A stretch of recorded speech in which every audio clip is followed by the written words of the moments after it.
Olá, eu sou o pastor Eduardo Henrique e esta é a Escola das Nações em Recife. No último episódio, nós concluímos a questão da imensidade de Deus. Eu espero que você esteja acompanhando. Se não, procura no nosso canal a playlist Escola das Nações e acompanha os episódios anteriores. Hoje, nós vamos encerrar a questão dos atributos de Deus incomunicáveis. E se você está chegando agora neste episódio, deixa eu só te explicar que atributos são as qualidades, as perfeições de Deus. E existem os comunicáveis, ou seja, aqueles que a criação, nós, por exemplo, temos uma porção desse atributo, por menor que seja. E os incomunicáveis são atributos, são qualidades, são perfeições que só Deus tem. Então nós estamos hoje concluindo os atributos incomunicáveis e vamos entrar nos atributos comunicáveis de Deus. O último atributo incomunicável que eu quero compartilhar com você, nós não estamos aqui tendo a pretensão de esgotar o assunto. A intenção é ampliar o seu conhecimento. Nós não temos aqui o objetivo de aprofundar ao nível acadêmico, ao nível de uma faculdade de teologia, mas ampliar além daquela base que você tem no dia a dia da sua igreja e aqui da CN Recife. Por isso, nós estamos tentando ser o mais objetivos possível. Então, o último atributo incomunicável que nós queremos falar com você hoje é sobre a unidade de Deus. E a unidade de Deus, ela se distingue em duas partes: a unitas singularitas e a unitas simplicitas. Trazendo para a nossa língua portuguesa, nada mais é do que a unidade da singularidade de Deus e a unidade da simplicidade de Deus. E você vai dizer, mas o homem não tem isso? Vamos aprender um pouco mais e você vai perceber que não, nós não temos isso. Vamos lá? A unitas singularitas. Este atributo salienta a unidade e a unicidade de Deus. O fato de que ele é numericamente um. A unidade reforça que ele é numericamente um. E que, como tal, ele é único. A unicidade significa que ele é único. Se você procurar no dicionário, você vai ver que unicidade significa que não há outro igual, nem parecido. Então, por exemplo, nós seres humanos, nós somos únicos. Mas existem muitos seres humanos que são muito parecidos entre si. A unicidade de Deus, não.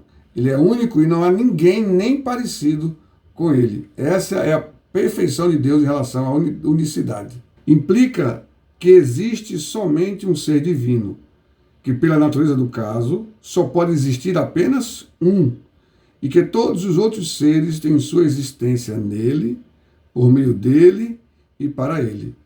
Como muito bem o apóstolo Paulo escreveu lá a carta aos Romanos, porque dele, por ele e para ele são todas as coisas. Nós vamos agora falar de alguns textos bíblicos que dão base, respaldo para esse entendimento. Primeira carta aos Coríntios, capítulo 8, versículo 6, diz o seguinte: Todavia, para nós há um só Deus, o Pai, de quem são todas as coisas e para quem existimos, e um só Senhor, Jesus Cristo, pelo qual são todas as coisas e nós também por ele. Observe que esse texto expressa claramente que há um só Deus. Em termos numéricos, há aqui a clara intenção do apóstolo Paulo dizer que Jesus Cristo é Deus e que Deus e Jesus Cristo são todos um só. Em outras passagens se fala a respeito do Espírito Santo, mas aqui especificamente está bem claro, no sentido de que ele é um só ser e não mais de um. Então aqui fala da unidade numérica de Deus.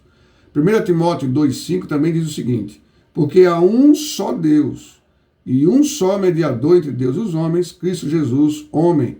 Mais uma vez Paulo reforça essa unidade numérica. Há um só Deus, não há outros. Então aqui está a unidade de Deus relativa às singularidades, a singularidade de Deus. Aí reflete que ele é um só Deus numericamente. Agora, outras passagens salientam não a unidade numérica de Deus, mas a sua unicidade. Lembre que nós falamos que unicidade significa um ser único, que não há outro nem parecido. Mas não só isso, vamos seguir. Outras passagens salientam não a unidade numérica de Deus, mas a sua unicidade. Lembra que nós falamos que unicidade significa um ser único. Não há ninguém nem parecido. É o caso das bem conhecidas palavras de Deuteronômio 6,4. Ouve, Israel, o Senhor nosso Deus é o único Senhor. Essa passagem não ensina a unidade numérica de Deus, mas sim que Jeová é o único Deus que faz jus ao nome Jeová. Aqui fala da unicidade. Ele é o único no sentido de que não há outro igual e não há outro parecido e que só ele pode ser chamado ou tem direito de ser chamado de Yahvé. É isso que esse texto, esses dois textos, claramente reforçam o nosso entendimento. Então, o primeiro é a unidade numérica de Deus e agora é a unicidade como um ser que não há ninguém nem parecido. Agora vamos falar da unidade da simplicidade de Deus. Embora a unidade discutida no item anterior distingue Deus dos demais seres, a perfeição agora em foco expressa a unidade interior e qualitativa do ser divino. Observe, a unidade singularitas, ou da singularidade de Deus, está de alguma forma comparando ele com os outros seres, dizendo que ele é um só, numericamente, e também dizendo que ele é único. Para dizer isso, eu preciso comparar. Nesse caso agora, da unidade simplicitas, nós não vamos fazer comparação com nada fora dele, mas vamos tratar de algo que seja interno dele. Vamos seguir. Quando falamos da simplicidade de Deus, empregamos o termo para descrever o estado ou qualidade que consiste em ser simples, a condição de estar livre de divisão em partes e, portanto, de composição. Nesse caso, eu vou fazer uma comparação com um ser unicelular e um ser pluricelular. Você deve ter estudado biologia aí na sua escola, né? Mas o ser unicelular ele é composto de uma única célula e mais nenhuma. O ser pluricelular é composto de várias células. Trazendo guardadas enormes diferenças de proporção, é como se nós estivéssemos dizendo aqui que Deus, ele é simples no estado de que ele não há qualquer divisão nele. Não há nada que nós podemos dizer que nós juntamos para transformar em Deus. Não podemos dizer que todos esses atributos que nós já estudamos e o que nós vamos estudar, que a soma deles é Deus. De jeito nenhum. Deus não está fracionado. Não é a soma de absolutamente coisa nenhuma. Ele é um ser simples, não no sentido de não ter complexidade, mas no sentido de que ele é único e essa unidade é na qualidade interna de Deus, no sentido de que ele está livre de qualquer divisão ou partes ou composição. Eu espero que esteja dando para você entender que agora nós não estamos falando mais em um ser único, no sentido de que não há nenhum nem parecido, nem numericamente. Mas estamos agora falando que ele é um ser simples, no sentido de que não há nenhum tipo de divisão em composição na sua essência. Vamos prosseguir. Quer dizer que Deus não é composto e não é suscetível de divisão em nenhum sentido da palavra. Nós que estudamos matemática, biologia, sabemos que algo composto é algo que tem mais de uma parte. Então, nós estamos deixando claro aqui que Deus não é feito em partes. Ele não é um ser composto, ele não tem divisão. Vamos seguindo. Isto implica, entre outras coisas, que as três pessoas da divindade não são outras tantas partes das quais se compõe a essência divina. Nós vamos chegar no tempo de falar sobre a trindade de Deus. Nós não vamos nos ater a isso agora. Mas nós vamos já entender que essas três pessoas da trindade de Deus e mais todos os seus atributos somados não significam que nós estamos dizendo quem é Deus. Deus é 100% cada atributo e cada atributo é 100% Deus. Não é a soma das três pessoas e dos seus atributos que forma Deus. Eu sei que é difícil encontrarmos palavras para conseguirmos expressar esse entendimento, mas precisamos ter claro em nossas mentes que não há qualquer possibilidade de somarmos nada para transformar ou achar que aquilo transforma ou se encontra a essência de Deus. Dessa forma, nós encerramos os atributos incomunicáveis de Deus.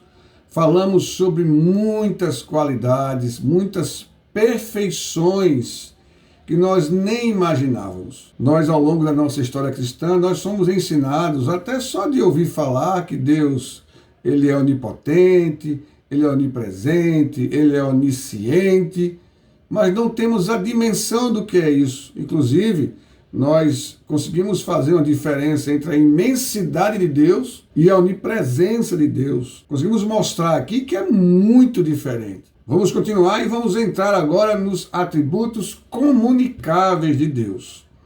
Aqueles que, de alguma forma, a criação, e mais especificamente, nós, seres humanos, que fomos criados à imagem e semelhança dele, temos, de alguma forma, nem que seja numa proporção minúscula, mas ainda assim nós temos algo dessas perfeições, dessas qualidades de Deus, que são os atributos comunicáveis. Se os atributos discutidos anteriormente salientam o absoluto ser de Deus, e nós já explicamos o que é esse ser absoluto de Deus, procura lá atrás, os que restam considerar acentuam a sua natureza pessoal. É nos atributos comunicáveis que Deus se posiciona como um ser moral, consciente, inteligente, livre, como ser pessoal no mais elevado sentido da palavra. Nós vamos agora entrar nesses atributos e nessas qualidades que mostram esse ser relacional. Quando a gente fala aqui um ser pessoal, é um ser relacional. Há muitos outros deuses de várias culturas, de várias correntes filosóficas, que são deuses que estão distantes. Eles criaram, segundo as suas correntes de entendimento, criaram tudo, mas ficaram de longe, e agora o mundo e as pessoas e o universo que caminham sozinho. O Deus de Israel, o nosso Deus, é um Deus pessoal. Ele é um Deus relacional. Aleluia. Ele não simplesmente criou a gente e disse, virem-se. Não, ele quer fazer parte das nossas vidas e quer que nós nos relacionemos com ele. É sobre essas características que nós vamos falar aqui por diante. Para provar a personalidade de Deus, têm sido apresentadas provas naturais muito parecidas com as citadas em prol da existência de Deus. Existe toda uma teologia sobre as provas da existência de Deus. A gente pode até mais para frente fazer algumas aulas a respeito disso, eu acho bastante interessante. Então, quando a gente fala da personalidade de Deus, muitas das questões que nós vamos mostrar aqui também são usadas para provar a existência de Deus. Vamos lá. A personalidade humana requer um Deus pessoal para sua explicação. Visto que o homem é um produto pessoal, o poder que originou também deve ser pessoal. De outro modo, existe no efeito, o efeito somos nós, alguma coisa superior ao que quer que se ache na causa, que é Deus. Trocando em miúdos, nós somos o produto, vamos dizer assim, de Deus, nós somos o efeito da vontade de Deus. Então, se nós somos criados à imagem e semelhança de Deus, se nós somos o efeito, o produto da vontade de Deus, de alguma forma, em nós há algo que necessita desse relacionamento com Deus. É isso que esse texto quer dizer. E nós, como seres pessoais, relacionais, nós precisamos encontrar qualidades no nosso Deus, também relacionais, para até facilitar ou explicar quem é esse Deus. Eu não estou dizendo aqui que essas qualidades relacionais de Deus, esses atributos comunicáveis, têm o objetivo de apenas a gente entendê-lo melhor. Não. Ele é assim porque ele é assim. Mas para nós, ele ser um ser relacional facilita o nosso entendimento de quem ele é. Vamos lá. O mundo em geral dá testemunho da personalidade de Deus. Em toda a sua estrutura e constituição, ele revela os mais claros sinais de uma inteligência infinita, das emoções mais profundas, mais elevadas e mais ternas, e de uma vontade todo-poderosa. Toda a criação reflete essa personalidade de Deus. Nós vemos na criação, em tudo que está ao nosso redor, essa personalidade no sentido de que ele tem gostos, ele tem vontades, ele tem emoções, ele tem inteligência. obviamente, no nível de perfeição que nós não temos. Então, o mundo declara isso para nós, e o texto é muito inteligente. O mundo revela claros sinais de uma inteligência infinita. Se nós somos inteligentes, inclusive a ciência diz que nós não usamos nem 20% da capacidade do nosso cérebro, imagina Deus, né? Então, emoções profundas, nós somos seres emotivos, emocionais, baseados no maior ser, na perfeição de Deus nas suas emoções. Nós somos um ser de vontade, nós temos vontades. Deus tem vontades também, vontades poderosas além do nosso entendimento. Continuando. Consequentemente, somos constrangidos a subir do mundo para o Criador do mundo, como um ser com inteligência, sensibilidade e vontade, isto é, como uma pessoa. É isto que os atributos comunicáveis querem apresentar para mim e para você. Um Deus que é uma pessoa. Assim como eu e você, obviamente, ele é um ser perfeito como pessoa. Mas ele tem vontades, ele tem emoções, ele tem inteligência, sensibilidade, porque ele é um ser pessoal, ele tem personalidade. E são essas qualidades que referem-se à personalidade de Deus, que são os atributos comunicáveis. Prossigamos. A maior prova da personalidade de Deus está nas Escrituras. O termo pessoa não é aplicado a Deus na Bíblia. Ao mesmo tempo, a Escritura atesta a personalidade de Deus de diversas maneiras. Há muitas maneiras em que a Bíblia relata a personalidade de Deus, mas nunca a palavra Deus é uma pessoa ou é utilizado a palavra pessoa para se referir a Deus. Em momento algum acontece isso. Mas ela revela a personalidade de Deus de diversas formas. As representações antropomórficas e antropopáticas de Deus na Escritura só podem justificar-se com o pressuposto de que o ser a quem se aplicam é uma pessoa real. Deixa eu traduzir essas palavras estranhas, antropomórficas ou antropomorfia e antropopatia. O que é uma antropomorfia? É quando a Bíblia atribui a Deus partes do ser humano. Por exemplo, os olhos de Deus, as mãos de Deus, né, os pés de Deus, os cabelos de Deus. Isso é uma antropomorfia, atribuir a Deus formas humanas. E a antropopatia é atribuir a Deus sentimentos e sensações humanas. Deus chorou, Deus se alegra, Deus irou-se. Sensações e sentimentos humanos que a Bíblia atribui a Deus. Então, quando a Bíblia faz esse tipo de comparação e atribui a Deus formas e sentimentos humanos, está demonstrando claramente que ali está um ser pessoal, que há nele personalidade. Você deve ter lido algum texto que fala coisas assim, não é verdade? Vamos seguir. De capa a capa, Deus é apresentado como um Deus pessoal, com quem os homens têm capacidade e permissão de conversar, em quem podem confiar, que os sustenta nas suas provações e enche os seus corações da alegria, da libertação e da vitória. Como o texto aqui bem falou, de capa a capa, de Gênesis a Apocalipse, a Bíblia apresenta para nós um Deus em que nós podemos confiar, que é permitido conversar com a gente. Se você lembra daquela passagem de Gênesis, quando Deus, na viração do dia, ia lá conversar com Adão e Eva, né? E isso é a demonstração de que ele queria interagir, conversar, de que ele permitia esse acesso. Hoje, nós temos acesso não na viração do dia, mas nós temos acesso a conversar com ele em qualquer momento das nossas 24 horas. Então a Bíblia sempre deixa claro que ele é um Deus relacional, que ele tem capacidade, que ele tem permissão para conversar, como o texto fala aqui, em quem podemos confiar, que sustenta a gente nos dias difíceis, que nos dá ânimo para prosseguir quando estamos desanimados, que enche nossos corações de alegria, que nos dá liberdade, vitória sobre as dificuldades. Um Deus que faz questão de ser conhecido, que faz questão de se relacionar, de se apresentar. Eu faço a comparação e quando um pai está brincando de esconder com a criança pequena, ele se esconde, mas ele fica ali como se estivesse atrás de uma cortina, mas deixa os pés de fora, para que a criança tenha uma pista de onde ele está e consiga encontrá-lo. Assim é Deus. Deus não quer se esconder, pelo contrário, Ele quer se revelar. E só quer se revelar porque Ele é um Deus pessoal. Ele é um Deus que quer ter relacionamento, que tem uma personalidade. E para a gente encerrar esse episódio, eu tenho um texto aqui, que diz o seguinte: e finalmente, a mais alta revelação de Deus, de que a Bíblia dá testemunho, é uma revelação pessoal.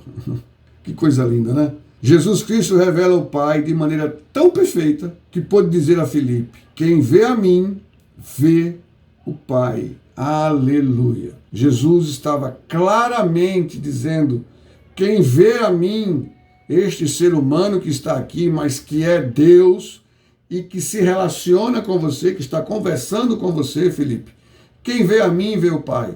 Jesus revela quem é o Pai de uma maneira mais personalística possível, mais relacional possível. Jesus revela quem é o Pai de uma maneira tão pessoal e única, que ele diz: olhe para mim e você vai conhecer o Pai, você vai ver o Pai. Me veja e você vê o Pai.